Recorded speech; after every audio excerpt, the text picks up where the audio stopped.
ఇక 58వ శ్లోకం అండి. చతుష్టట్యుపచారాఢ్య చతుష్టష్టి కళామయి మహాచతుష్టష్టి కోటి యోగిని గణసేవిత. చతుష్టట్యుపచారాఢ్య, చతుష్టష్టి ఉపచారాఢ్య అంటే మన మనుష్య ప్రవృత్తికి అనేక కళలు ఉన్నాయి. చతుష్టష్టి అంటే 64 కళలు. చతుష్టష్టి షష్టి 40 64 కళలతో ఉందన్నమాట. అంటారు కదా 64 కళలు ఉంటాయని. ఇది ఋషి సాంప్రదాయం ఎప్పటి నుంచో చెప్తుంది కూడా. ప్రతి మనిషికి అతడు లేక ఆమెసు అంటే ఎవరికైనా సరే వాళ్ళలో ఒకనొక ప్రతి ఒక్కరిలో కూడా ఒక కళ లోపల వాళ్ళకి నిబిడీకృతమై ఉంటుందండి. అది ఎలా ఉంటుందంటే ఆ ప్రవృత్తి కలిగి ఉంటారు వాళ్ళకి.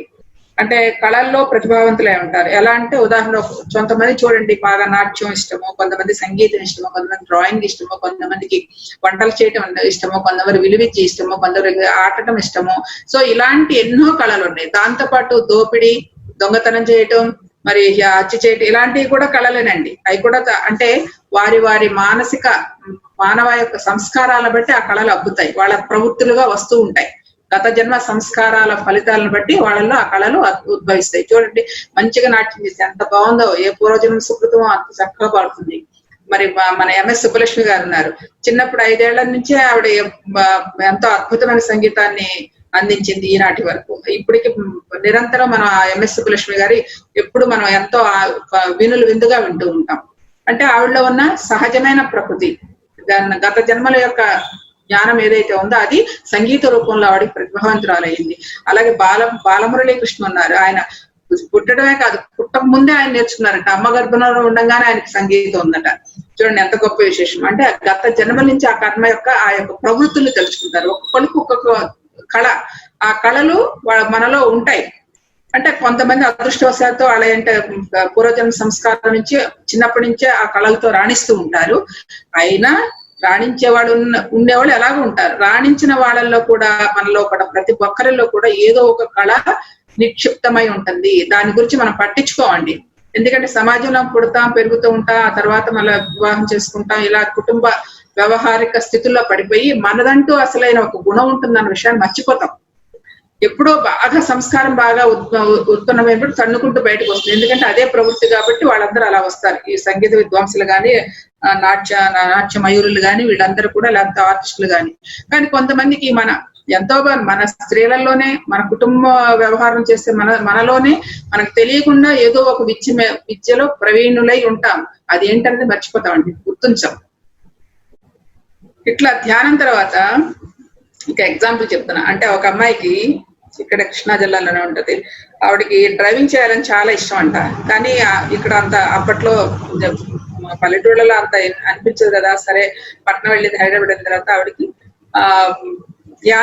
ధ్యానం చేయడం మొదలెట్టిన తర్వాత అప్పుడు ఆవిడ ఒక ధైర్యం వచ్చిందంట. డ్రైవింగ్ అంటే చాలా ఇష్టం. పైగా ఏంటి మామూలు బళ్ళు కాదండి, పెద్ద పెద్ద బళ్ళు కూడా, ఇన్నోవాలైనా కూడా నడపాలని.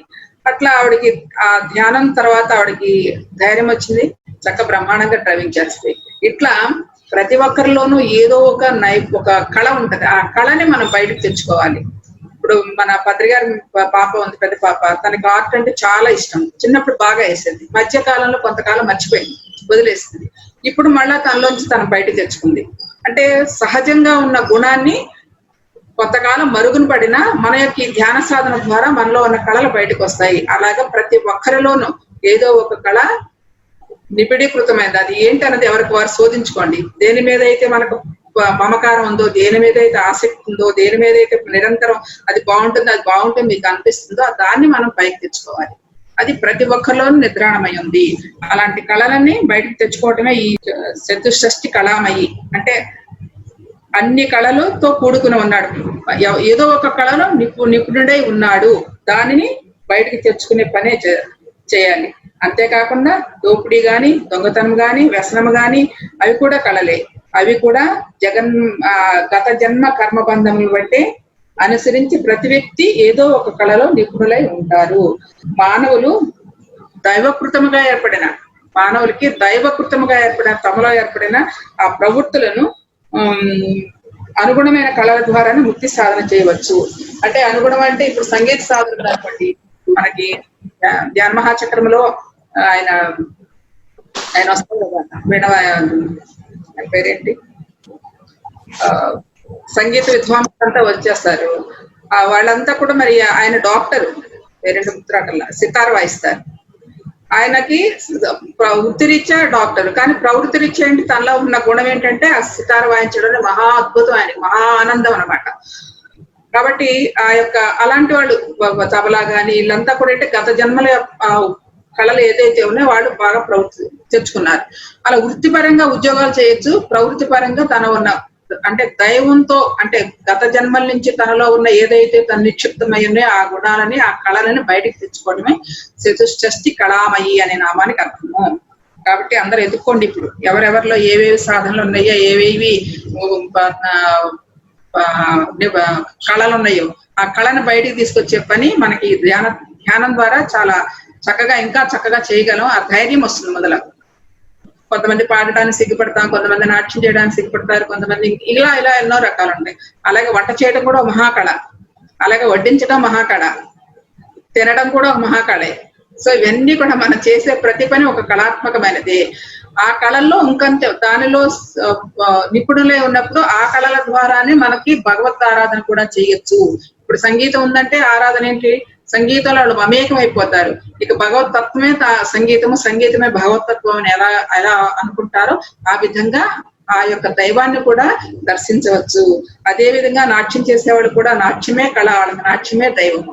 ఆ దైవం అనే నాట్యంలో వాళ్ళు తాదాత్మ్యత పొంది ఆ యొక్క దైవానికి దగ్గరవుతారు, దైవాన్ని దర్శించగలరు. ఇట్లా ఎవరి వృత్తిలో వాళ్ళు, ఏ పనిలో వాళ్ళు ఆ నిష్ఠులైతే ఆ యొక్క దైవాన్ని చేరడానికి కూడా అవకాశం ఉంటుంది అని ఈ యొక్క నామము చెప్తుంది. చతుష్షష్టి ఉపచారాఖ్య 64 కళలతో ఉన్నది చతుష్షష్టి ఉపచారాఖ్య. అంటే ఈ తత్వం అంటే 64 కళలు ఉంటాయి. విశ్వశక్తి కారణంగానే ఉత్తేజితమవుతాయి. ఈ 64 కళల్లో ఉన్న ప్రతిదాని ఒక శక్తి కావాలి కదండి. మనం ఒక నాట్యం నేర్చుకోవాలంటే ఒక శక్తి కావాలి, సంగీతం నేర్చుకోవాలంటే ఒక శక్తి కావాలి. దాని వెనకాల ఉండేది అంటే బేస్, పునాది, శక్తి. కాబట్టి ప్రతి ఒక్క కళ యందు కూడా ఆ కళను ఉత్తేజితం చేసేది ఆ యొక్క విశ్వశక్తియే, ఆ యొక్క శక్తియే అన్న ఇక్కడ ఈ విషయం చెప్తున్నారు. 64 కళల తత్వం విశ్వశక్తి యొక్క కారణంగానే ఉత్తేజితం అవుతుంది. అందువలన 64 కళలనే చతుష్షష్టి కళామయని అన్నారు హయగ్రీవాచార్యులు. అయితే ఇక్కడ మానవ శరీరంలో 72,000 నాడుల ద్వారా ప్రాణం ప్రవహిస్తున్నందు వల్ల, పనిచేస్తున్న వలన మహాత్ములు అన్నారు ఈ 64 కోట్ల నాడులు అంటే 64 అనేక చాలా లక్షల నాడులు ఉన్నాయండి. అందుకే 64 కోట్ల నాడులు అని మరి కొందరు మహాత్ములు అంటారు. కొందరు ఈ నాడులు భౌతిక పదార్థంలో నిర్మితమైనవి కావని, ఇది శక్తి నాడులని లేక సూక్ష్మ నాడులని అని అంటారు. ప్రతి శక్తి ఒక నాడి, ప్రతి నాడి ఒక శక్తి క్షేత్రమే. ప్రతి నాడి ఒక శక్తి క్షేత్రం, అందులో ఒక విభిన్న శక్తి క్షేత్రం. ఏ నాడికి ఆ నాడే పనిచేస్తుంది, ఒక నాడి నుంచి ఇంకో నాడికి వెళ్ళదు. కాబట్టి మనలో మన భౌతిక శరీరంలో కనపడేవి కొన్ని మాత్రమే, కనపడని నాడులు చాలా ఉన్నాయని చెప్తా ఉంటారు మహా ఋషులు. అవి సూక్ష్మ నాడులు అంటారు. మన కంటికి కనిపించిన నాడులు.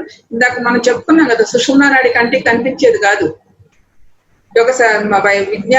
విజ్ఞాన శాస్త్రానికి అందేది కాదు. సో ఇవన్నీ కూడా ఇన్విజిబుల్ అన్నమాట, కనపడనివి. ఎవరికి కనపడతాయి? యోగ శాస్త్రములో సాధన పొంది ఆ యొక్క పూర్ణతను పొందిన వారికి దర్శించగలరు తన యొక్క లోపల ఉన్న ఆ యొక్క నాడి, సూక్ష్మ నాడి తత్వానంతా. అది దైవత్వంతో కూడినవి, దైవనాడులు, దైవశక్తి క్షేత్రాలు అని చెప్తున్నారు ఈ మహర్షులు. అలాగే ఈ శక్తి నాడు కాబట్టి ఈ ప్రతి శక్తి ఒక నాడి, అది ఒక్కొక్క శక్తి ఒక్కొక్క విభిన్నమైన పాత్ర పోషిస్తుందని చెప్తూ ఆ శక్తి క్షేత్రం అంటే వీటన్నిటికీ మూల శక్తి యొక్క సేవికులని, పరిచారకులని, మహాయోగులని అంటారు. అంటే ఇప్పుడు మనకి ఈ ఎన్నో నాడులు ఉన్నాయని చెప్తున్నాం అంటే అన్ని నాడులకి ఆ నాడులన్నీ కూడా ఆ యొక్క దేవతకి పరిచారకులు. కోటి యోగిని గణ సేవిత అంటే ఏంటంటే కోటి యోగిని అంటే కోటి యోగినుల రూపంలో ఆ యొక్క సేవ చేసుకుంటుందని చెప్పి. దీనికి ఒక మంచి ఉదాహరణ ఇస్తాను. మనకి ఈ యొక్క స్పిరిచువల్ సైన్స్ గా అర్థమయ్యే విధంగా ఏంటంటే, లోక్సాంగ్ రాంబా పుస్తకం ఉందని మీకు పదే చెప్తున్నాను. దానిలో మనకి హాస్టల్ ట్రావెల్ చేయాలనుకున్నప్పుడు కానీ, దివ్యచక్షు ఉత్తేజితం చేయాలనుకున్నప్పుడు కానీ మనకి ఎలా చేయాలి అంటే ట్రైనింగ్ ఇస్తారు. ఆ విధంగా అప్పుడు ఒక హాస్టల్ ట్రావెల్ చేయాలన్నప్పుడు మనిషి శరీరాన్ని బాగా పొడుకోబెట్టేసి చాలా రిలాక్స్ చేసుకుని, మన శరీరంలో ఉన్న ఈ శరీరం ఒక పెద్ద ఫ్యాక్టరీ. సో శరీరము దాన్ని బాగా రిలాక్స్ చేసిన తర్వాత ఒక్కొక్క అవయవాన్ని అంటే ప్రతి ఒక్క అవయవానికి ఒక్కొక్క అధిష్టాన దేవత ఉంటుందని, ఆ అధిష్టాన దేవత వలన ఆ యొక్క అవయవం పనిచేస్తుందని, వీటన్నిటికీ కారణమైనది మరి అన్ని అవయవాలకి అది ఉన్న ఆ దేవతలందరూ కూడా ఏ అధిష్టాన దేవతకి, మెదడు అనే అధిష్టాన దేవతకి సేవకులుగా ఉంటారు. అంటే నువ్వు ఇక్కడ కాలు కదపాలన్నా, ఇక్కడ వేలు కదిలించాలన్నా, నువ్వు మాట్లాడాలన్నా, వినాలన్నా, చూడాలన్నా వీటన్నిటికీ ఒక్కొక్క దేవత ఉండి, ఈ దేవతలందరూ కూడా ఆ మెదడు అనే హెడ్ అనమాట. ఆ యొక్క దేవతకి అంటే పరిచారికులై ఉంటారు, సేవకులై ఉంటారు అని చెప్పడం అనమాట.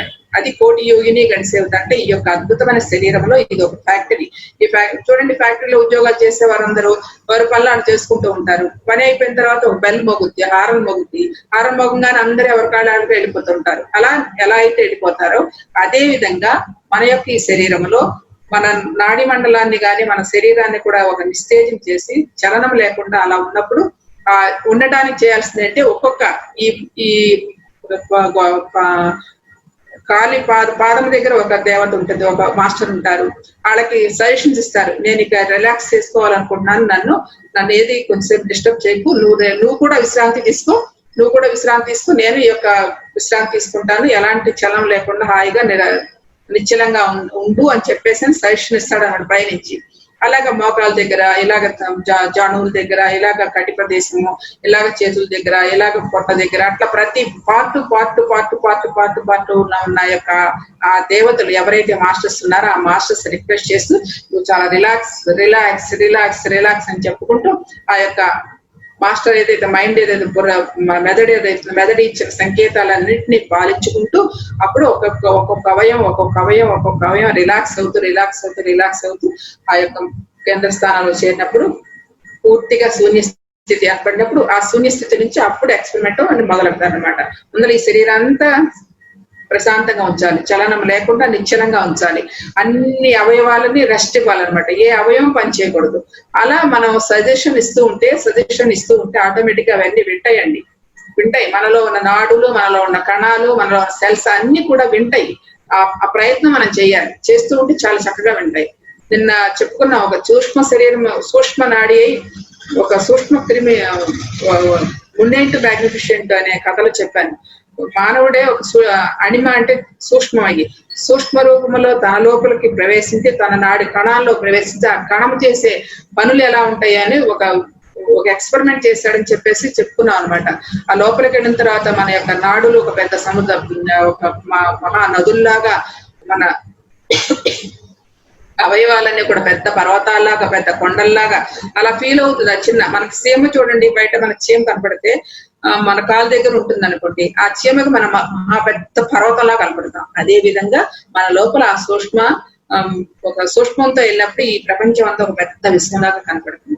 సో ఈ విధంగా ఏంటంటే మన లోపల ఉన్న అన్ని దేవతలు, అన్ని శరీరంలో ఉన్న ప్రతి ఒక్కొక్క అవయవం పని చేయడానికి ఒక్కొక్క అధిష్టాన దేవత ఎవరైనా ఉన్నారో ఆ అధిష్టాన దేవతకి అధిష్టాన శక్తి ఏదైతే ఉందో ఆ యొక్క అధిష్టాన శక్తి యొక్క అధీనంలో పనిచేసేదే ఈ యొక్క పరిచారకులు. కోటి యోగిని గణసేవిత అంటే ఆ యొక్క యోగులుగా, సేవికులుగా ఆ యొక్క శక్తికి పనిచేస్తారు. అదే విధంగా మన శరీరంలో కూడా పనిచేస్తారు అన్నది ఈ యొక్క లోకసంగ రాంపాలో చక్కగా అద్భుతంగా చెప్తారు దీని గురించి. అలాగా ఈ చతుశ్శక్తి ఉపచారాఢ్య అంటే మన ఆ యొక్క 64 కళ్ళు ఎలా ఉపచారం చేయాలి, ఎలా సేవకులుగా పనిచేయాలని చెప్పేసి పనిచేస్తాయి అని చెప్తున్నారు అనమాట. ఇది చతుశ్శక్తి ఉపచారాఢ్య అని ఈ యొక్క నామంలో చెప్పారు. అలాగే మరి ఇంకొక విషయం కూడా చెప్పారు. ఆయన వేదాద్రి మహర్షి గారు ఆయన కోణంలో ఒక విషయాన్ని చెప్పారు. ఎందుకంటే మనం ఇలాంటి విషయాలను ఒకసారి 2 సార్లు మనం తెలుసుకుంటే ఏది మీకు అర్థమవుతుందో అది మీకే అర్థమవుతుంది, అనుభూతి పొందుతారు. అలాగే వేదాంతి మహర్షి గారు చెప్పింది అంటే మానవ శరీరంలో కోట్ల భౌతిక కణాలు ఉన్నాయి. మానవ శరీరంలో కోట్ల భౌతిక కణాలు ఉన్నాయి. ఇవి అన్ని ఒక అదృశ్య శక్తితో కలపబడి ఉన్నాయి. అదృశ్య శక్తి చూడండి, దీనికి ఎగ్జాంపుల్ ఇప్పుడు మన ఆకాశంలో అన్ని గ్రహాలు, అన్ని నక్షత్రాలు, అన్ని రాసులు అవన్నీ ఉన్నాయి కదా, అవి దేనితో అనుసంధానించబడి ఉన్నాయండి?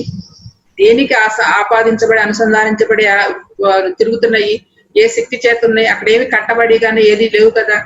ఒక క్రమపద్ధతిలో, అందులోనే ఒక క్రమపద్ధతిలో ఒకదానికొకటి రాసుకోకుండా, ఒకదానికొకటి తగలకుండా, వాటి కక్షల్లో ఎంత చక్కగా తిరుగుతున్నాయి. అది ఏంటంటే ఆ యొక్క శక్తి చేతే అదంతా జరుగుతుంది. అదే విధంగా మనలో కూడా అనేక కోటాను కోట్ల కణాలు ఉన్నాయి. అవన్నీ కూడా ఒక అదృశ్య శక్తి చేత పనిచేస్తున్నవి అని సనాతన మన ఋషులన్నీ కూడా దీన్ని దర్శించి చెప్పారనమాట.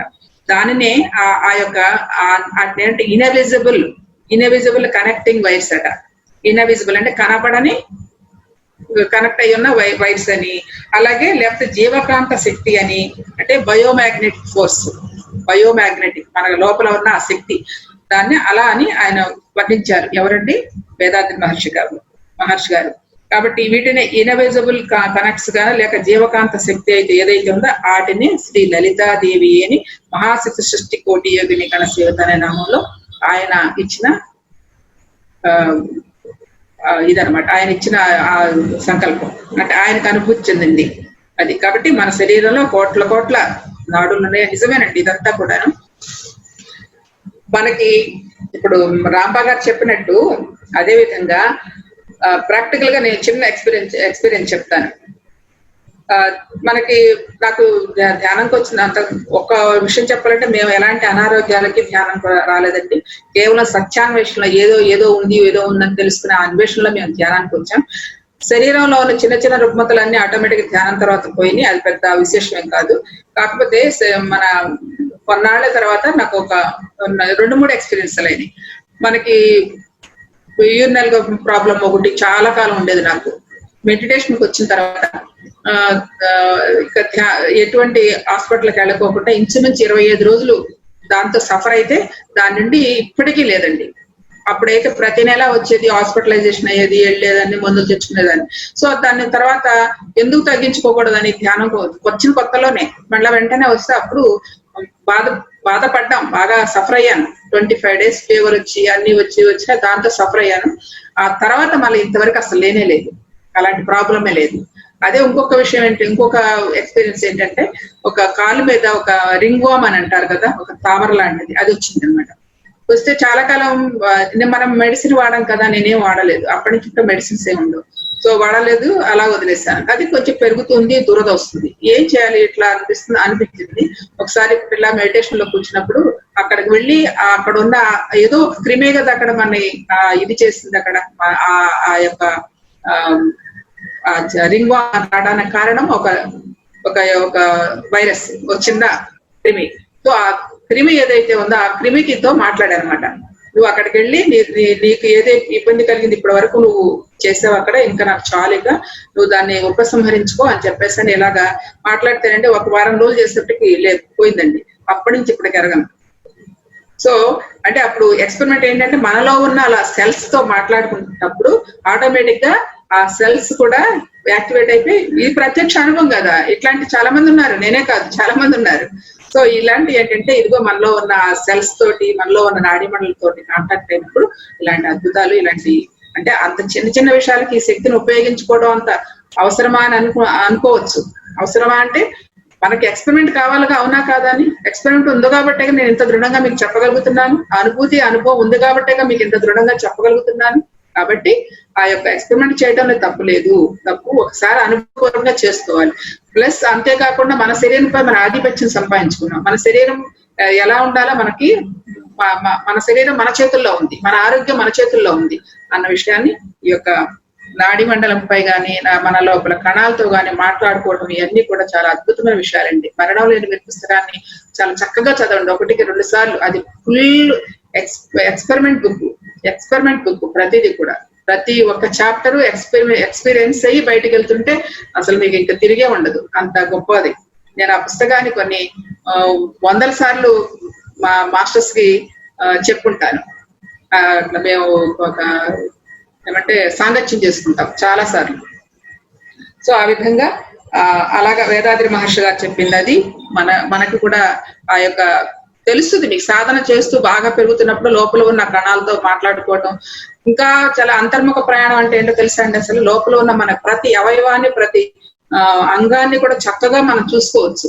అంటే ఇందాక నేను చెప్పినట్టు ఒక సూక్ష్మ రూపంలో మనం లోపలికి వెళ్ళి మన శరీరాన్ని ఎలా పరిశీలించుకున్నాడో ముందేంటూ మ్యాగ్నిఫిసెంట్ అనే పుస్తకంలో ఉందని చెప్పానే, అదే విధంగా మన లోపల ఉన్న ప్రతి అవయవాన్ని కూడా దర్శించవచ్చు. నాకు ఫస్ట్ లో వచ్చిందండి ఇది. కొద్ది కాలంలోనే ఏంటో లోపల ఉన్న అన్ని కనపడేది, గుండె కనపడేది, రక్త ప్రసరణ కనపడేది, కిడ్నీస్ కనపడేవి, లివర్ కనపడేది, ఇదేంటో అర్థమయ్యేది కాదు. ఆ తర్వాత ఎవరో ఒకసారి ఎక్కడికో వెళ్ళినప్పుడు చాలా సీనియర్ మాస్టర్ ఒక ఆయన ఉంటే, ఏంటి ఇలా జరుగుతుందండి ఏంటి అని అంటే, మీ లోపల ప్రయాణం చేస్తున్నారు, అంతర్ముఖ ప్రయాణం చేస్తున్నారు, మీ లోపల మిమ్మల్ని దర్శించుకుంటున్నారు అని చెప్పారు. అప్పుడు అర్థమైంది, ఓహో మనలో ఉన్నవన్నీ కూడా ఇలా జరుగుతున్నాయి, ఇలా చూస్తున్నామా. ప్రతి చిన్న వేణి కూడా చాలా చక్కగా కనబడేదండి. సో అది ఎప్పుడు చాలా కొత్తలోనే పొందే అనమాట అనుభూతి. కాబట్టి ప్రతి ఒక్కరిలో కూడా అంత అద్భుతమైన శక్తి ఉంది. ఆ శక్తిని మనం ఉత్తేజితం చేసుకోవాల్సిన ప్రయత్నం మనం చేస్తే రావాల్సింది ఏదో, ఎవరికి ఏది రావాలో అది తప్పకుండా వచ్చి తీరుతుంది. అది కాబట్టి ఈ యొక్క వేదాద్రి మహర్షి గారు చెప్పింది కానీ, లోక్సంగ రాంబా గారి చెప్పింది కానీ, అమ్మ శక్తిని గురించి చెప్పింది కానీ, చతుష్షష్టి కళామయి, చతుష్షష్టి ఉపచారాఢ్య, చతుష్షష్టి కోటి యోగిని గణసేవిత అంటే ఈ నామానికి ఇది అర్థం అనమాట. ఈ 56, 57, 8 3 శ్లోకాల్లో కూడా మనకు హయగ్రీవాచార్యులు ఏం చెప్పారంటే, అంటే ఈ హయగ్రీవాచార్య అగస్త్య మహర్షి చెప్పింది ఏంటి, శరీర శాస్త్రం గురించి చెప్పారు, విశ్వశాస్త్రం గురించి చెప్పారు, అలా యోగ శాస్త్రం గురించి చెప్పారు, భక్తి జ్ఞాన శాస్త్రం గురించి ఈ 3 శ్లోకాల్లో మనం విన్నాం అనమాట. మహామంత్ర, మహాయంత్ర, మహాతంత్ర, మహాసన అని చెప్పేసి అనుకున్నాం కదా. అంటే మన శరీరంలో ఉన్న ఈ దీన్నే కదా చెప్పింది. ఒక తంత్ర శాస్త్రం, శరీర శాస్త్రం, శరీరంలో ఎక్కడెక్కడ ఉన్నాయి ఆ తంత్ర రూపంలో, శరీరంలో నాడీ మండలం ఎలా ఉంది అన్న విషయాన్ని గురించి చాలా చక్కగా ఈ 3 శ్లోకాల్లో కూడా హయగ్రీవాచార్యులు అగస్త్య మహర్షికి వర్ణించి చెప్పారు అన్నది ఈ యొక్క నామం ద్వారా మనం తెలుసుకున్నది. కాబట్టి ఇవన్నీ తెలుసుకున్న దీనికి మార్గం ఏంటంటే, తెలుసుకోవడం వల్ల మనం కూడా ఈ యొక్క శరీరాన్ని, ఈ మన అల్పత్వాన్ని పోగొట్టుకుని మన దైవత్వంతో అనుసంధానం అవ్వాల్సిన ఆ విషయాన్ని తెలియజేస్తున్నారు ఇక్కడ హయగ్రీవాచార్యులు. మన మామూలు అల్పులము, మన మానవులు మనం ఏం చేస్తామని అనేది కాకుండా ఈ మానవత్వాన్ని దివ్యత్వంతో అనుసంధానం చేసుకోవాలి. ఈ మానవుడు మహామనిషి అంటారు. మహామనిషి అంటే ఆ దైవత్వంతో కూడినదే, దైవ గుణాలతో సంప్రాప్తించుకున్నదే దైవత్వము. మానవత్వం నుంచి దైవత్వం దాకా ఎదగాలి మనము. ఆ ఎదగటానికి కారణము ఈ యొక్క ధ్యాన యోగ సాధన, స్వాధ్యాయ యోగ సాధన, సజ్జన సాంగత్య యోగ సాధనలో మనం ఇంకా ముందుకు పెడతాము అన్న విషయాన్ని తెలియజేస్తుంది. అనువిద్య, చంద్రవిద్య, చంద్రమండల మధ్యగా, చారు రూప, చారుభాష, చారు చంద్ర కళాధర. మనువిద్య, చంద్రవిద్య, చంద్రమండల మధ్యగా అంటే మనువిద్య అంటే ఇది ఈ సృష్టిలో అనేక ప్రపంచాలు ఉన్నాయి, అనేక జీవులు ఉన్నారు, అనేక దేవతలు ఉన్నారు, ఎన్నో కోట్ల. అంటే మనకు కనబడి ఈ ప్రపంచమే కాదు, చాలా వరల్డ్స్ ఉన్నాయని చెప్పి మనం ఎప్పుడు చెప్తూ ఉంటాం సార్. మనం కలిపేది ఈ భూమి యొక్క ఈ ఎత్తు చూస్తున్నాం. ఇట్లాంటి ఎన్నో ప్రపంచాలు ఉన్నాయని, అలాగే సూర్యుడు ఒక్కడే ఎన్నో కోట్ల సూర్యులు ఉన్నారని, ఇలా ప్రపంచం అనేది ఎన్నో కోట్ల ప్రపంచాలు, ఎన్నో కోట్ల సూర్యులు, ఎన్నో కోట్ల చంద్రులు, ఇలా అన్ని కలిపి ఉన్నదే ఈ యొక్క ప్రపంచం. అంటే మనకు కనపడింది ఇంతే అనుకుంటున్నాం, మనకు కనపడింది కూడా ఎన్నో ఉన్నాయి, ప్యారలల్ గా ఎన్నో గెలాస్టిక్స్ ఉన్నాయని చెప్తున్నారు అనమాట. అలాగా అనేక జీవులు, అనేక దేవతలు ఉన్నారని, జీవుల్ని ముక్తి పొందుటకు రకరకాల సాధనలు కూడా ఉన్నాయి. అదేమనంటే మన భూలోకంలో ఇప్పుడు మనం ఈ యొక్క మార్గానికి వెళ్ళటానికి ఒక్కొక్కరికి ఒక్కొక్క సాధన. ఒకరికి ఇప్పుడు మనకు బాగా తెలిసింది శ్వాస మీద ధ్యాస అనేది, ఆ సాధన ద్వారా మనం పట్టుకుని మన లోపలికి వెళ్తున్నాం. ఇంకొకరు క్రియాయోగ సాధన ద్వారా, ఇంకొకరు కుండలిని యోగ సాధన, ఇట్లా రకరకాలు. కానీ ఏది చేసినా ఏం చేసినా చివరికి ఆ యొక్క అనుసంధానం అంటే ఆ శక్తితోటి లోపల ఉన్న ఆ దైవత్వంతో అనుసంధానం అవటం చేయవలసింది. ఫైనల్ మార్గం అదే. ఏ రూపైనా ఎటు వెళ్ళినా కూడా, ఏ దారుల్లో వెళ్ళినా సరే, మీరు సైకిల్ మీద వెళ్తారా, లేకపోతే కారులో వెళ్తారా, ఫ్లైట్ లో వెళ్తారా, ఎలా ఏ మార్గంలో వెళ్ళినా గమ్యస్థానం మాత్రం మన లక్ష్యం ఏంటంటే మనం తెలుసుకోవటం, మన ఆత్మతో అనుసంధానం అవటం. అది ఎట్లా మార్గంలో వెళ్తామంటే మనం వెళ్ళే దారులు బట్టి ఉంటుంది అన్న విషయం మనం తెలుసుకున్నాం. ఇది అంటే అన్ని రకరకాల సాధనలు ఉంటాయి. అయితే వీటిలో మానవులు చేయవలసింది ఏంటంటే యోగ సాధన. మానవుడికి ఆద్యుడైన మనువుచే ఆరాధించబడింది కాబట్టి ఇది మనువిద్య అన్నారు. అంటే స్టార్టింగ్ ఈ యొక్క సృష్టి ఆవిర్భవించినప్పుడు ఎవరైతే ఉన్నారో ఆ మానవుడే మనువు. ఆయన నుండి మనకి ఈ యొక్క అంతా ఈ సృష్టి అంతా కూడా మనకి ఏర్పడింది. మనకి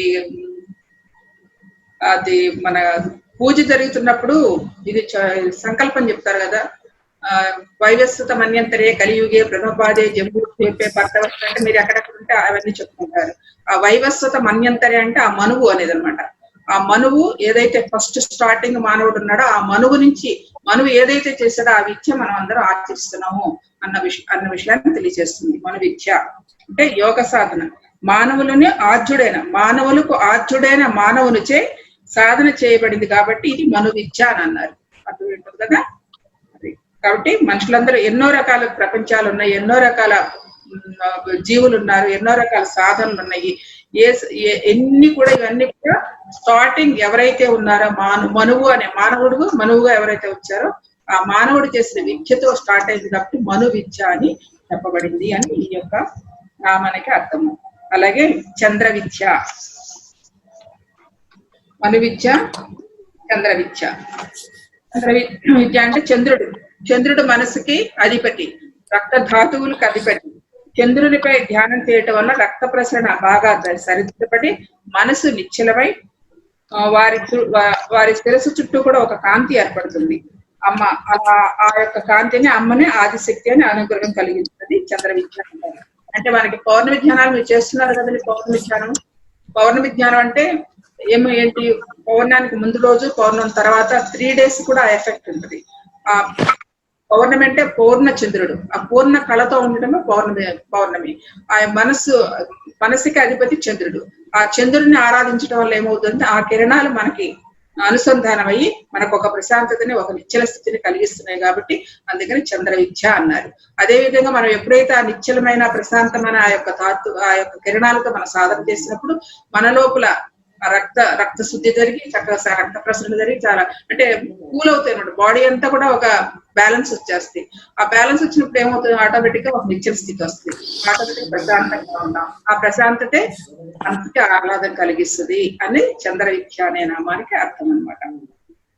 అలా ఎప్పుడైతే మనం చేస్తూ ఉంటామో, మన సాధన చేస్తూ ఉంటే మన లోపల ఒక కాంతి తేజస్సు అనేది వస్తుందని మనం చెప్పుకున్నాం ఇందాక.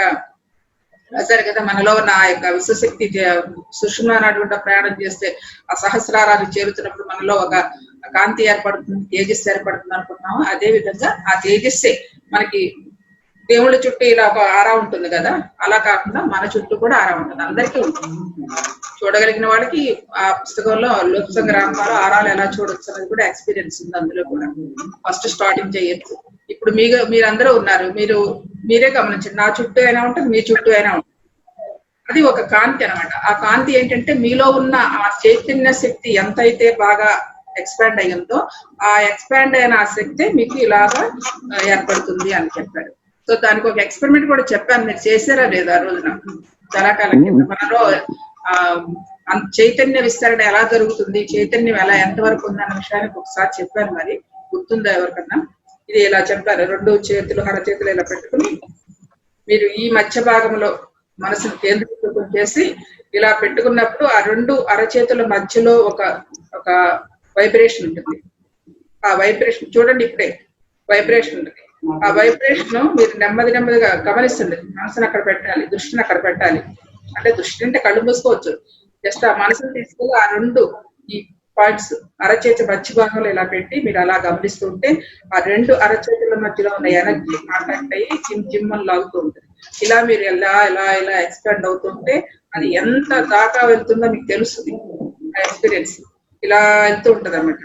అది ఆ అరచేతుల మధ్యలో ఒక తీగలాగా, అంటే ఆ లెంత్ వైబ్రేషన్ స్పందన అలా కలుపుతుంది. ఇలా ఎంత దూరం మీ దగ్గరికి వస్తుంటే అంత దూరం ఆ యొక్క ఆరా ఉన్నట్టే లెక్క. సో ఇది అనమాట. అందుకని ఆ యొక్క ఆ శక్తి ప్రసరణ మనలో సాధన ద్వారా మనకు ఆ యొక్క శక్తి జాగృతమైనప్పుడు మన చుట్టూ కూడా ఒక కాంతి ఏర్పడుతుంది అన్నది ఈ చంద్ర విద్య అనే నామానికి అర్థము.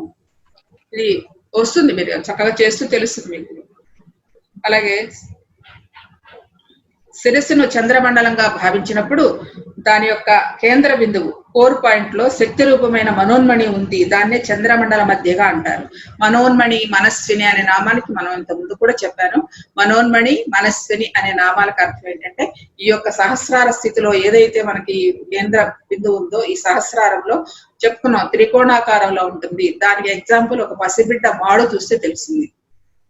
బిడ్డ సంవత్సరం లోపల వాళ్ళకి మాడేమవుతుంది, ఇలా మెత్తగా ఉంటది. దాన్ని మనం గమనిస్తే ఒక త్రికోణాకారంలో ఉంటది.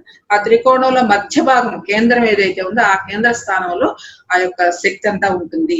అక్కడ చిన్న కేంద్ర బిందువుగా ఉండేదాన్ని మనస్సుని, మనోన్మని అని నిన్న కూడా మనం చెప్పుకున్నాం. మనోన్మని, ఉన్మని అంటే ఆజ్ఞాచక్రంలో ఎప్పుడైతే భూమధ్యంలో స్థితం చేశావో మనసు శూన్యమైనప్పుడు, స్థితమైనప్పుడు తద్వారా దాని ప్రయాణము ఆజ్ఞాచక్రం నుంచి సహస్రార చక్రాన్ని చేరడమే అని చెప్పేసి అలా చేరిన స్థితిని మనోన్మని అంటారని కూడా చెప్పారనమాట. అలాగే మనస్విని అనే నామం కూడా ఈ యొక్క కేంద్ర భాగంలో దాన్నే పీనియల్ గ్లాండ్ లేదా పీయూష్ గ్లాండ్ అని అంటారు. పీయూష్ గ్రంథి, పీనియల్ గ్రంథి అని అంటారు శాస్త్రపరంగా.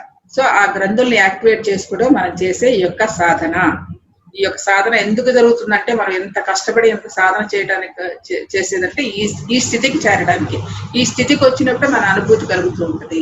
మనకి చూడండి, మీరు అందరూ సాధన చేస్తుంటే బయటికి రావడానికి అంత ఇష్టపడతలేదు. ఏంటంటే సో దాంతో కనెక్ట్ అయ్యారు. ఇక్కడ నుంచి మనకి ఇదంతా భూమి ఆకర్షణ శక్తికి సంబంధించింది. ఈ పంచభూతాలతో కూడుకుని మూలాధార, స్వాదిష్టాన, మణిపూరక, అనాహత, విశుద్ధ చక్రములు ఇక్కడి నుంచి ఇక్కడికి భూమి ఆకర్షణ శక్తికి లోనవుతాయి. మనకి ఇక్కడి నుంచి జరిగేదంతా పైన గాడ్ బ్లెస్ అంటే ఆ విశ్వశక్తికి అనుసంధానం అయి ఉంటాయి. కాబట్టి మనం ఎప్పుడు ధ్యానం చేసినప్పుడు మన ఈ స్థితి మర్చిపోయినప్పుడు ఈ స్థితికి కనెక్ట్ అయినప్పుడు మనం అలా తేలిక అయిపోతూ ఉంటాం. ఇది జరగవలసింది ఇక్కడ. అందుకని శిరస్సు మధ్యలో ఉండే ఏదైతే ఉందో ఆ మధ్య కేంద్ర భాగంని చంద్రమండల మధ్యగా, మనువిద్య, చంద్రవిద్య, చంద్రమండల మధ్యగా. చంద్ర అంటే ఇప్పుడు ఈ శిరస్సుని మనం చంద్రుడు అని అనుకుంటున్నాం. అదే కదా మనసుకి అధిపత్యం చెప్పేస్తాం. మనసు ఎక్కడుంది? ఈ భాగం మీద. మనసు అంటే ఒక అవయము, అంగము కాదన్న విషయం మనకు తెలుసు. కాకపోతే మన ఆలోచన తరంగాలన్నీ మనసుకి అనుసంధానం అయి ఉంటాయి. కాబట్టి ఈ భాగాన్ని మనకి శిరస్సుగా భావించి ఆ యొక్క కేంద్రమైన సహస్రార స్థితిలో ఉన్న మధ్య భాగముని ఆ యొక్క చంద్రమండల మధ్యగా. చారు రూప చారుహాస అంటే చారు రూప చారుహాస అంటే ఈ సాధకుడు ప్రవర్తనను సూచించు నామములు అనమాట. సాధకుడు ఎప్పుడూ హృదయ సౌందర్యంతో సంతోషంగా కూడిన మనస్సు కలిగి చిరునవ్వుతో కూడిన ముఖం కలిగి ఉండాలని మనం ఇంత ముందు ఒక శ్లోకం కూడా చెప్పాను. దానికి ఒక కథ కూడా చెప్పాను నేను. ఒక కథ కాదు, గురువులు ఒక అనుభవానంద స్వామి అని 11 ఏళ్ల పాపకి ఒక ఉత్తర ప్రత్యుత్తరాల ద్వారా తన యోగ సాధన విషయాలన్నీ చెప్తారు. దానిలో ముఖ కవళికలు ఎలా ఉంచుకోవాలంటే ఒక్కొక్కరు ఒక్కొక్క కవళికలు ఉంటాయి. మొహాన్ని ఎప్పుడు చిరునవ్వుతో ఉంచుకోవాలంటే ఎప్పుడు ఇలా చిరునవ్వుతూ ఉంటుంటే ఆటోమేటిక్ ఈ యొక్క కండరాలన్నీ కూడా ఎక్కువ చిరునవ్వుతోనే ఉంటాయని చెప్పి ఆయన చెప్తారనమాట పాపకి, శిష్యురాలకి. సో కాబట్టి ఇప్పుడు ఇక్కడ ఏం చెప్తున్నారు, హృదయ సౌందర్యము, ముఖ సౌందర్యం. ముఖ సౌందర్యం అంటే ఉన్నదేదో ఉంటుంది మనకు, అది కాదు. ఆ ముఖ సౌందర్యం చిరునవ్వు అల్లప్పుడు ఎప్పుడు కూడా చారు భాష, చారు రూప, హాయిగా ప్రశాంతంగా మనస్సు హృదయంతో ఆనందంగా ఉంటూ మంచి ఆ చిరునవ్వుతో కలిగి ఉండటమే సాధకుడి యొక్క సత్ప్రవర్తన, సాధకుడి యొక్క ఆనంద స్థితి. అందుకే మనం ఎప్పుడు చెప్పుకుంటాం, మొహాన్ని ఎప్పుడు కూడా మెడిటేషన్ లోకి వచ్చినప్పుడు కూడా ఇలా పెట్టేసుకుంటే మొహం చిరునవ్వుతో పెట్టుకుంటే ఒక ప్రశాంతమైన, ఒక శ్లోకంలో కూడా వస్తుంది, చక్కగా మొహం ప్రశాంతంగా పెట్టుకుని కళ్ళని హాయిగా ప్రశాంతంగా ఉంచుకుని మొహాన్ని చక్కగా బాగుందని మంచిగా ఊహించుకుని ఆనందకరమైన మొహంతో, ఉత్సాహకరమైన మొహంతో, సంతోషకరమైన మొహంతో, చిరునవ్వుతో హాయిగా అలా కూర్చుని మెడిటేషన్ చేయాలని చెప్పి ఒక శ్లోకంలో వస్తుంది. ఆ 2-3 శ్లోకాలు ఈ ఆసనాల గురించి చెప్తారు.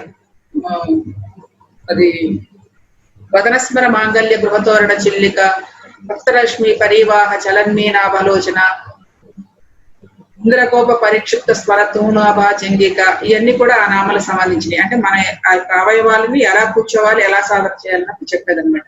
కాబట్టి ఇక్కడ ఏంటంటే చారు రూప చారుహాస అంటే హాయిగా హృదయ సౌందర్యం, హృదయపూర్వకంగా మనస్సుతో చాలా సంతోషంగా చిరునవ్వుతో ఉండమని, ఇక్కడ సాధకుడు అలా ఉండాలని ఈ యొక్క నామముల యొక్క అర్థము సూచిస్తారు. చారు చంద్ర కళాధర. చారు చంద్ర కళాధర అంటే కళాధర అంటే కళలు. భూమధ్య స్థానమైన ఆజ్ఞాచక్రంలో దృష్టి నిలిపి సాధన చేసినప్పుడు అనేక కళను చూస్తాము. నిన్న మేడం ఎవరో చెప్పారు, దీనికి ఇలాంటి ఒక ప్రయోగం చెప్పాను కదా, సో అదొక కళ. దానిలో మీరు అనేక కళలు చూసారు కదా, చాలా అద్భుతంగా వెలుగులు చూస్తున్నారు. కొంతమందికి అన్ని ఎక్స్పీరియన్స్ అయ్యారుగా, గోల్డ్ అని, లెవెండర్ అని, వైట్ కాంతి అని, ఇంకా అలా పెట్టుకుంటే అలా అలా కొంచెం ఎప్పుడైనా ప్రాక్టీస్ చేస్తే ఇక ఎలా అంటే మనకి అన్ని కలర్స్, సమస్త కలర్స్ కనపడుతూ ఉంటాయి, మనం చూడలేము ఇక్కడ బయట. అలాంటి అద్భుతమైన ఈ స్థితిలో మనకి దర్శించగలము అని చెప్తున్నారన్నమాట. చారు చంద్ర కళాధర అంటే భూమధ్య స్థానం ఎప్పుడైతే సాధకుడు దృష్టిని సాధన చేస్తూ ఉంటే ఆ యొక్క ప్రదేశంలో వెలుగులు చూడగలము, రంగులు చూడగలము, అలాగే అక్కడి నుంచే తాడే యాక్టివేషన్ అయ్యి ఎక్కడెక్కడో ఉన్న విషయాలు తెలుసుకోగలము, అక్కడి నుంచే హాస్టల్ ట్రావెల్ చేయగలము, శరీరం బయటకు వెళ్ళిపోయి అక్కడి నుంచి అనేక ప్రదేశాలు చూసి రాగలము. ఇవన్నీ కూడా మరి ఇక్కడి నుంచే టెలిపతి చేయగలము. దీని కేంద్ర బిందువు ఇదే, ఇక్కడి నుంచి మనకు జరుగుతుంది అనమాట. సో కాబట్టి ఇన్ని కళలు మనం సంపాదించవచ్చు. ఇవన్నీ కూడా నెమ్మది సాధనలో వస్తాయి. ఫస్ట్ లో జరిగేది అందరికి శరీరం తేలికైపోవటం, శరీరం బరువు అయిపోవటం, లేకపోతే పెయిన్స్ రావటం, లేదంటే రంగులు కనపడటం, లేదంటే ప్రకృతి దృశ్యాలు చూడటం, లేదంటే ఎవరో మాస్టర్స్ దేవుళ్ళు కనపడుతున్నారు. ఇవన్నీ ఏంటంటే ఆ యొక్క ఆ సాధనలో వచ్చే ముందుగా వచ్చే ఒక ఆనందకరమైన విషయాలు. అది ఒక కళలు. ఆ కళని ఆస్వాదించేయాలి, కానీ ఆ కళలతో మనకు ఏదో పొందామనే ఆనందం కంటే కూడా పొందామనే ఆనందమే తప్ప దానివల్ల మనం పెద్ద లాభం పొందేది ఏం లేదు. సరైన మార్గంలో వెడుతున్నాం కాబట్టి చక్కగా అవన్నీ మనకి ప్రత్యక్షమవుతున్నాయి. ఇప్పుడు మీకు ఎగ్జాంపుల్, మన బిడ్డ బాగా చదువుకుంటుంటే ఒక గిఫ్ట్ లో ఎలా పిల్లలకి మంచి మెడల్స్ లేకపోతే గిఫ్ట్ లో ఎలా ఇస్తారో, అదే విధంగా మనకు విశ్వమాత బిడ్డలైన మనందరూ కూడా ఒక మంచి సాధన చేస్తుంటే, ఒక మంచి సన్మార్గంలో వెళ్తుంటే, సత్ప్రవర్తనతో సాధు సద్భావనలతో కలిసి చక్కగా మనం ఆత్మ విద్య కోసం ప్రయాణం చేస్తున్నప్పుడు ఇలాంటివన్నీ రావటం అనేది చాలా సహజాతి సహజము. అంటే మంచి మార్గంలో ఉన్నామనే ఒక సంతృప్తి కలుగుతుంది. ఆ ద్వారా మనకి ఇంకొంత ఉత్సాహంతో ముందుకు వెళుతూ ఉంటాము. ఇప్పుడు చరాచర జగన్నాథ చక్రరాజ నికేతన పార్వతీ పద్మనైన పద్మరాగ సమప్రభ. చరాచర జగన్నాథ, చరాచర జగన్నాథ అంటే ఇప్పుడు ఈ చరాచర జగన్నాథ్ అంటే మీకు అర్థమైపోయి ఉండాలి.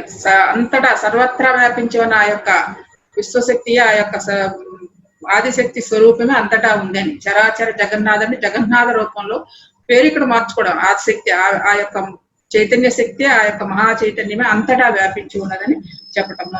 కాబట్టి సకల సరాచర జగత్తుకు అధిపతి ఉన్నది. జీవులలో కూడా అదే ప్రాణశక్తి, కుండలిని శక్తి రూపంలో ఉన్న ప్రాణశక్తియే చరాచర జగన్నాథ అని భావించి సాధకుడు సాధన చేయాలి. సాధన పరిపూర్ణమైతే శక్తి సాధకుడిని చరాచర జగన్నాథుడుగా మార్చగలదు. అంటే ఏంటి ఇక్కడ చరాచర జగన్నాథుడుగా మార్చగలడు అంటే,